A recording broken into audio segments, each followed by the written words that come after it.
ہے کہ عزت رسول کی جائے۔ مسلمانوں کا ہر فرقہ نبی تک ایک ہے، جھگڑے ہمارے شروع ہوتے ہیں نبی کے جانے کے بعد۔ کوئی صحابہ کو مانتا ہے، کوئی اہل بیت کو مانتا ہے۔ فرق صرف اتنا ہے، جو نبی سے پیار کرتے ہیں انہیں صحابی کہتے ہیں، جن سے نبی پیار کرتا ہے انہیں اہل بیت کہتے ہیں۔ جو بول سکے وہ زحمت فرما سکے۔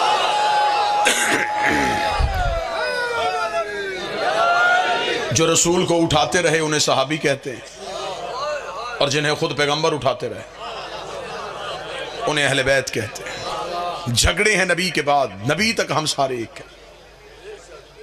اور مذہب اسلام کی عزت پوشیدہ ہے رسول کی عزت میں۔ جس بڑے کو گھر کی چار دیواری میں عزت نہ دی جائے اس کی بازار میں عزت کوئی نہیں کرتا۔ مسلمانوں کو چاہیے کہ پہلے نبی کی عزت اپنے گھر میں اتنی بڑھائیں کہ غیر مسلم بھی نبی کی عزت کو سمجھیں۔ آج ناموس رسالت کا بل پاس ہو، سب سے پہلے ہم شیعہ اس کی تائید کریں گے۔ عزت رسول پہ کوئی شیعہ سمجھوتا نہیں کر سکتا۔ ناموس رسالت پہ ہماری جان بھی قربان، لیکن ہمیں پہلے یہ طے کرنا پڑے گا کہ گستاخ رسول ہے کون کون۔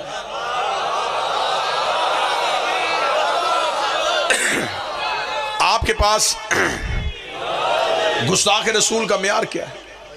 شیعہ مذہب سے پوچھو تو میں منبر سے پڑھتا ہوں، جو نبی کو 40 سال کے بعد نبی سمجھے وہ بھی نبی کی توہین کرتا ہے۔ جو رسول کو دائی کا دودھ پلائے وہ بھی رسول کی توہین کرتا ہے۔ جو نبی کو جبریل کا شاگرد سمجھے وہ بھی نبی کی توہین کرتا ہے۔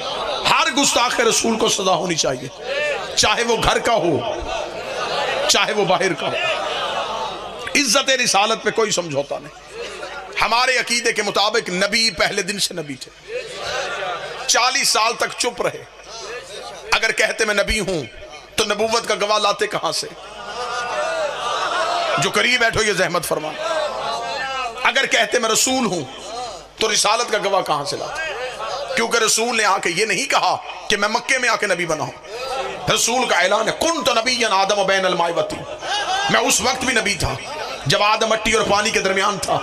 گواہ وہ چاہیے تو جو سامنے کھڑا ہو کے کہے کنت ولیا آدم بین الماء والطین، میں اس وقت بھی ولی تھا جب تو نبی تھا۔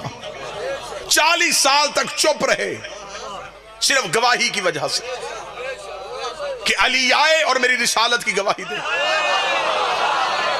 جس کی گواہی دینے سے رسالت مکمل ہوتی ہے اس کی گواہی چھوڑنے سے تیری نماز کیسے مکمل ہو سکتی؟ رسول نے کہا کہ علی آئے اور میری گواہی دے۔ 40 سال اپنے کردار سے منوایا کہ اسلام کیا ہے۔ چلے جو اس موسم میں زبان ہلائے وہ مجھ پہ احسان کرے گا۔ میں جملہ بدلتا ہوں، 40 سال قرآن بن کے دکھایا، پھر قرآن پڑھ کے سنایا۔ 40 سال تک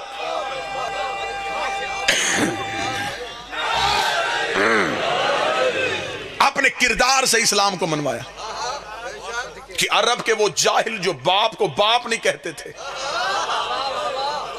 ہمارے نبی کو صادق بھی کہتے تھے، امین بھی کہتے تھے۔ رسول نے کہا اے قریش والو، اگر میں کہوں اس پہاڑ کے پیچھے لشکر ہے تو مانو گے؟ انہوں نے کہا کیسے نہ ماننے، کہہ جو تو رہا ہے۔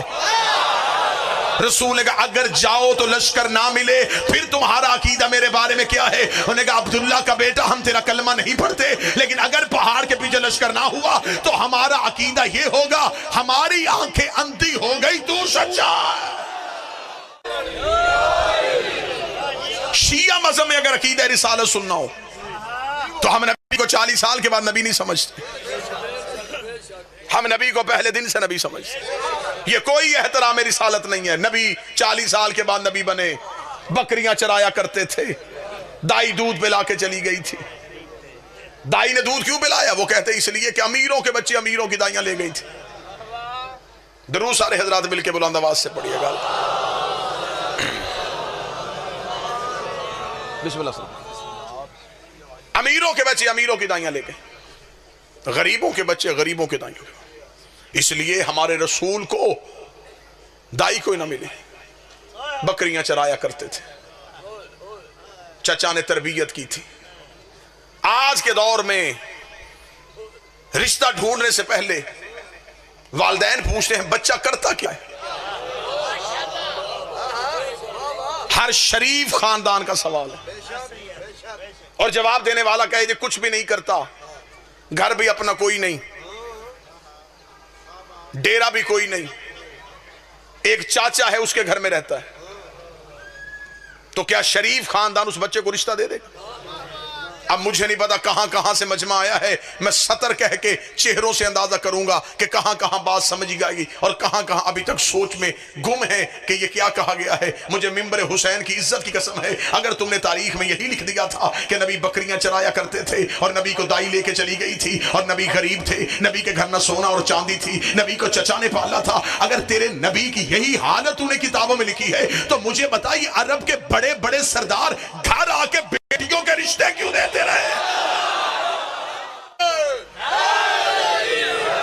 وہ سیدوں کی ماں، وہ بی بی خدیجۃ الکبریٰ، وہ ملیکۃ العرب شہزادی، وہ عرب کی عرب پتی بی بی، جب نبی کے گھر آئی خالی ہاتھ نہیں آئی، دولت کے ڈھیر لے کے آئی، سونے کی انبار لے کے آئی، اور تاریخ اس بات کی گواہ ہے یہ عرب کے گستاخ ننگی تلواریں لے کے نبی کے دروازے پہ آ کے کہہ رہے تھے یتیم عبداللہ ہم تجھے قتل کرنے کے لیے آئے ہیں، تو ہمارے خداؤں کو برا کہتا ہے۔ پردے کے اندر بیٹھی سیدوں کی ماں نے کہا تھا مولا تو پریشان نہ ہونا، تیری جوتیوں کی قسم یہ جتنے تیرے دروازے میں بھونکنے آئے ہیں یہ سارے میرے قرضدار ہیں، یہ سارے میرے نمک خوار ہیں۔ بی بی نے پردے کے پیچھے کھڑی ہو کے آوازیں پہچان پہچان کے کہا تھا اور فلاں ابن فلاں بتا کہ تیرے باپ نے میرا اتنا قرضہ نہیں دینا، اور فلاں کا بیٹا بتا کیا تو میرے مزدور کا بیٹا نہیں ہے؟ سب نے ہاتھ باندھ کے کہا بی بی غلطی ہو گئی، معافی کیسے ملے گی؟ فرمایا ایک ہی شرط پہ میرے محمد کے کلمے پڑھتے جاؤ، قرضے معاف کرواتے۔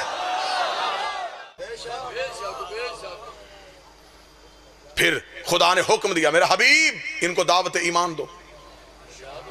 اب مولوی سر پہ قرآن رکھ کے بتائے اسلام کی پہلی دعوت کس کے گھر ہوئی؟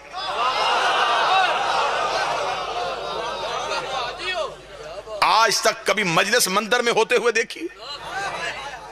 کبھی کسی مولوی نے جمعہ چرچ میں پڑھایا ہو؟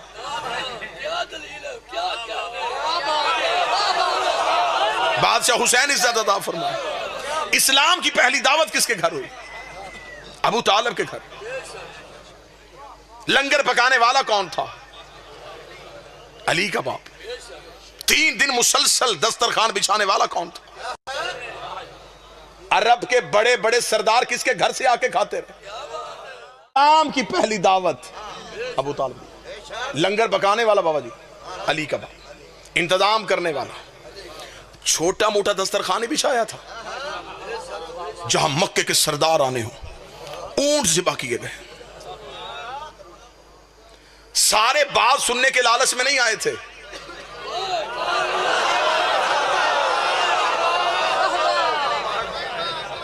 کسی کی لنگر بھی مجبوری تھا۔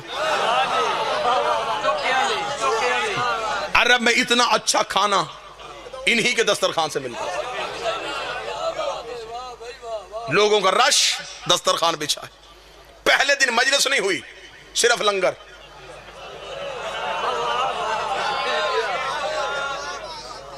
لوگوں نے کھانا کھایا، ہاں عمران کیوں بلایا تھا؟ فرمایا کل پھر آ کے کھا لینا۔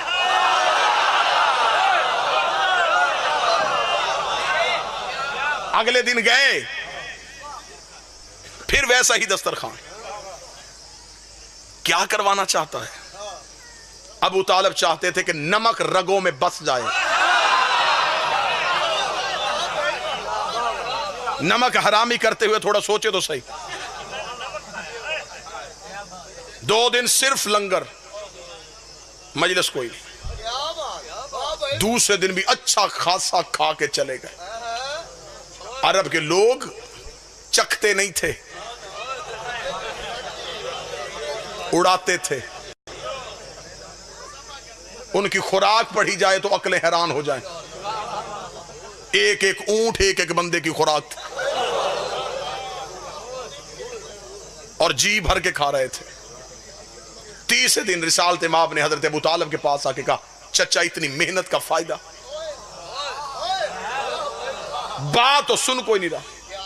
فرمایا آپ بتائیں تقریر کرنا کب چاہتے ہیں؟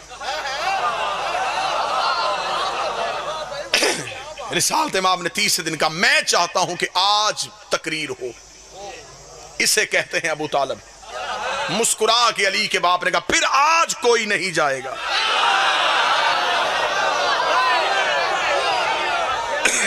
پھر آج ان میں سے کوئی نہیں اٹھے. دسترخوان کا اہتمام ہو. تیسرے دن پھر عرب کے کفار سردار آئے. کھانا کھایا. رسول کونے سے تقریر کے لیے اٹھنے لگے. دو سرداروں نے اٹھتا ہوا رسول دیکھ لیا. انہوں نے ایک دوسرے کو آنکھ کا اشارہ کیا کہ وہ اٹھنے لگا ہے. اس سے پہلے کہ وہ تقریر کرے ہمیں اٹھ کے جانا چاہیے. سردار اٹھے, اپنی اپنی ابائیں سیدھی کی. گھر کے بیرونی دروازے کی طرف دیکھا. علی کے باپ نے تلوار نکال کے دروازے پر رکھی.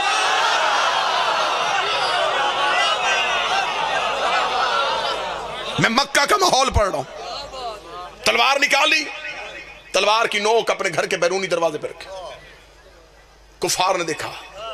ابو طالب یہ کیا؟ فرمایا خاموش, بیٹھ جاؤ. ایک ہاتھ ایک سردار کے اندر, دوسرا ہاتھ دوسرے. اس کو چپ. پوری محفل میں سناٹا طاری ہو گیا. دلوں کی دھڑکنیں کانوں میں سنائی دینی شروع ہو گئی. مکے کے سردار چپ ہو گئے. علی کا باپ جلال میں تھا. رسول کی طرف نگاہ گئی, پھر چہرے پہ کوئی غصہ نہیں. مسکرا کے قوم یا سیدی و یا مولایا.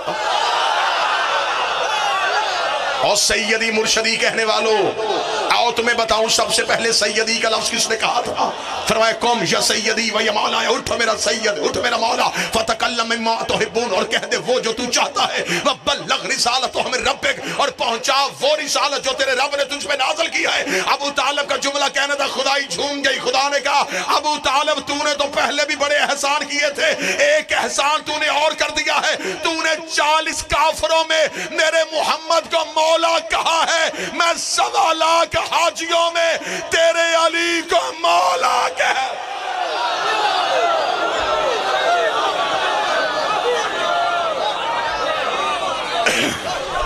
تو نے آج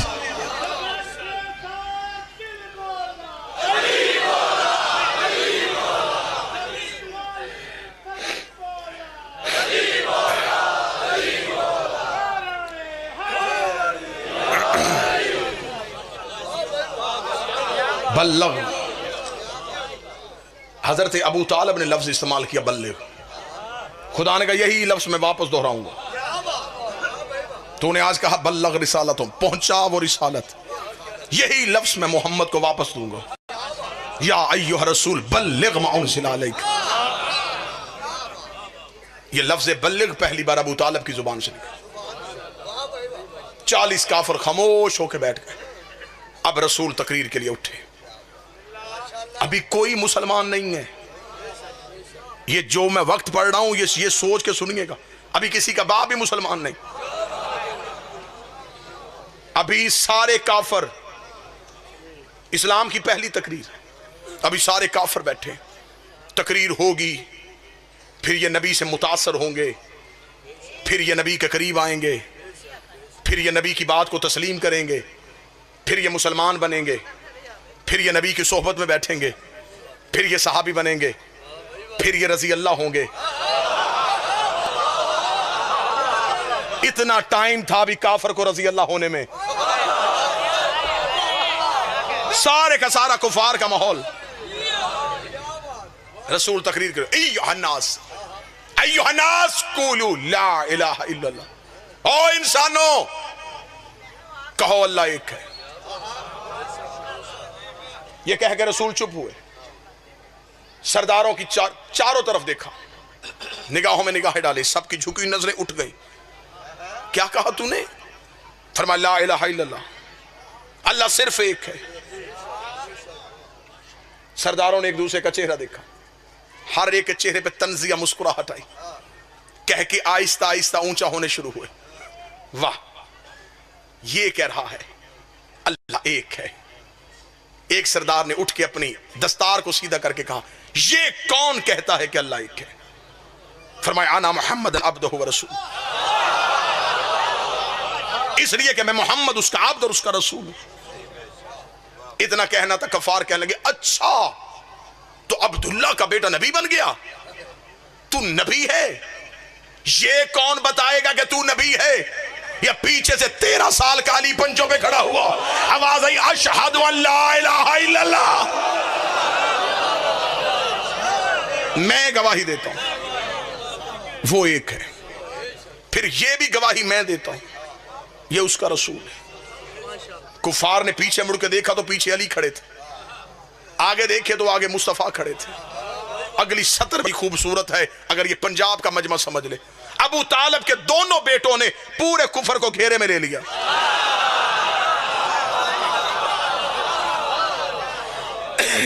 آگے دیکھے تو محمد رسول اللہ، پیچھے دیکھے تو علی ولی اللہ، دروازے پہ دیکھے تو عمران تلوار لے کے کھڑے۔ رسول نے کہا میں کہتا ہوں جو آج میری بات کو تسلیم کرے گا، میری ساتھ میری گواہی دے گا، میری مدد کا وعدہ کرے گا، وہ میرا جانشین بھی ہوگا، وہ وصی و خلیفاتی من بعدی، میرا وصی بھی ہوگا، میرا خلیفہ بھی ہوگا۔ سب چپ، 3 دفعہ علی اٹھے، میں گواہی دیتا ہوں اللہ ایک ہے، میں گواہی دیتا ہوں تو اس کا رسول ہے۔ 3 بار جب علی اٹھے، رسول نے کہا اگر تو نے 3 بار میری گواہی دی پھر میں بھی گواہی دیتا ہوں تو اس کا ولی ہے، میرا وصی ہے، میرے بعد میرا جانشین ہے، میرے بعد میرا خلیفہ ہے۔ 90 کروڑ مسلمان پوری دنیا میں کلمہ پڑھتے لا الہ الا اللہ محمد رسول اللہ، یہ کلمہ پڑھنا علی کی سنت ہے، اور علی ولی اللہ پڑھنا نبی کی سنت۔